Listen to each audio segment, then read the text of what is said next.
Hey guys, how's it going? Kevin Cleary here with a first impressions video for you on a rather interesting CJRB knife. Not one that's exactly in my wheelhouse. Many of you will know I like the larger stuff, but this one is interesting for a couple of reasons. We'll get into that in a second. First of all, though, Integrity Knives sent this stuff along, and I wanted to specifically give them a shout out, a big shout out. This is an exclusive to them, so you literally can't get it anywhere else. So they don't need a lot of, if you want this, you literally have to go there. However, if you want this, you do have some options, but I've been looking around and Integrity Knives has KPL for $19, which is the best price that I can find, at least in Canada. So if you're in the market, that's where you need to go. Definitely a good deal from Integrity Knives on the KPL. Let me get that out of the way and get the knife back over here. I just threw the box in so you kind of get the branding. I'm going to get that thing out of the way and take a look at this knife. So this is an Integrity Knives exclusive S35VN on the black coated blade with green canvas micarta. Really nice looking color combination there. Now this is a very small knife, so well outside of anything that I'm normally interested in, but I do like the design, and of course I do like Integrity Knives. They're out of Brantford, and I've got to let me digress here just for a second. One, I like Brantford. It's a pretty cool spot for a couple of reasons. First of all, Integrity Knives, I've spent some time on their website. It's a really good website. They don't have a physical storefront yet, but there are some thoughts about that. So I'm hoping that at some point I can spend some time there and kind of go through their stock and look at a bunch of knives and do sort of a whole video feature of their location. The other thing though, Brantford is home to Randy Doucette, who's a great custom maker. It's also home to Urban Tactical, which is a fantastic store, which also has a firearms range attached. It's one of those places where you can walk in, pay a fee, and shoot some firearms.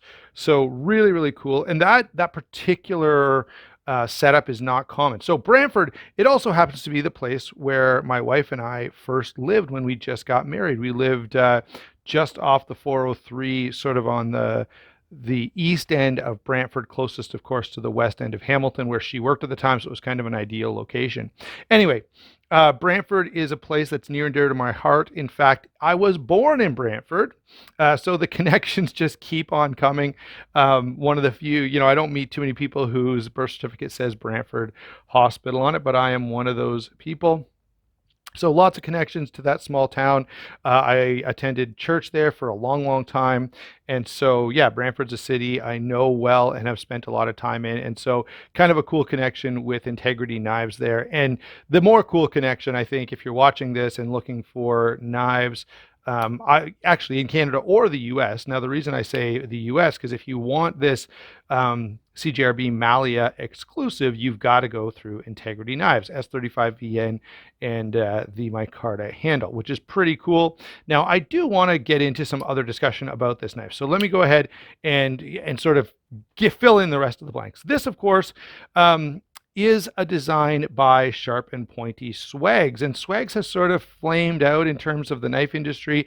I don't really think that the knife community was, how do I say this? I think she kind of enjoyed her time in the knife community, but I don't think it was really her bag. Like, I think it was more of, hey, I got this decent job at being sort of the public face of Smoky Mountain Knife Works, and that kind of put her into the knife community, whether she wanted to be or not, and so she was going to leverage that to find some other advantages, and I think she did a pretty good job. She seems to have mostly moved on to some other things these days.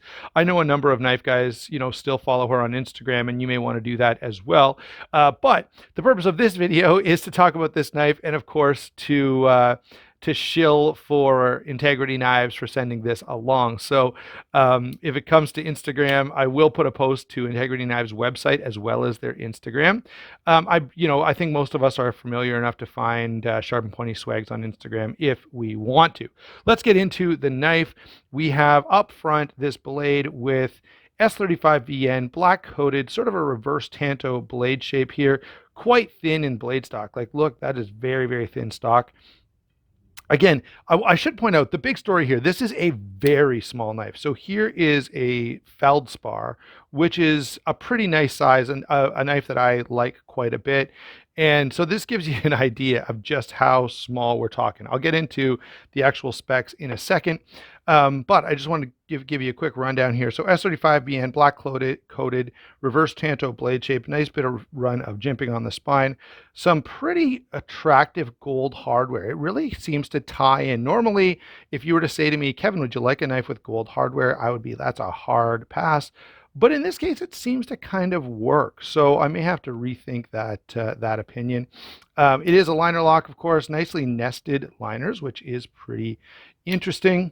And finally, deep carry pocket clip back here with flush screws. Very small knife. Now, this is a knife you could probably argue does not need a pocket clip, other than the fact that, you know, bouncing around in the bottom of your pocket, you might get a little more gunk and junk in it. And of course, you know, this is small. You could carry it even in skinny jeans. And you know what, I know this has been a video with a lot of discussion. I've got to say this. I went to buy a pair of pants. All I needed was a pair of pants, for crying out loud. I went over to Mark's Work Warehouse, and there's one not far from me, and it was a nightmare. There were like every single sort of style of pants they had came in a slim fit, and they didn't have a great size selection for me. I'm like a 34, which I guess is a pretty common size because they were all sold out. Anyway, the guy helping me was like, yeah, here, try some of these slim. You might like them. Well, these slim pants were so tight in the leg that you could literally see like every bit of definition in my calf muscle and in my quads.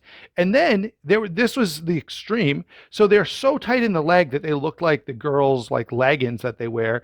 And then the waist was so loose that it was like, you know, falling down. I'm like, this is the most useless thing I've ever seen in my life. So anyway, the pants purchasing fiasco was a complete waste of time. And mostly because some idiot thought that boys should be wearing girls' pants. And really, even girls, they were so uncomfortable. I don't even know how girls wear those kind of pants. Anyway, back to my discussion about the knife. 5 9/16 overall, 2 3/8 inches on the blade. So get that 2 3/8. This is a very small knife. 3 15/16 when closed. All right, so very small, short knife, only 2.5 inches of grip area. So that's kind of between here and here. You can see it's only a 3-finger, really 2.5-finger grip for me. I watched, I had a couple people comment that you could sort of choke up on this knife. That's pretty sketchy. That is not something I would recommend. I think you're pretty much stuck with a 2.5 or 3-finger grip. Okay. That's, I think, the safest way to handle this. There's a little bit of oil still coming out of the pivot there because this is, again, just a first impression. I haven't had much time to play with this. Only 2.1 ounces, so very, very small, very, very light. And so, yeah, what are my first impressions? Great little backup knife. Great knife to carry around if you're going to lend someone your knife. I will say this, the action is pretty fidgety. For a small knife, I've steered away from front flippers that were a little on the small side because I've nearly cut myself a couple of times with small front flippers, and so that kind of put me off. But this one is not too bad, and of course, Integrity Knives has done a great job with their materials and their overall color scheme. I think it's very, very attractive.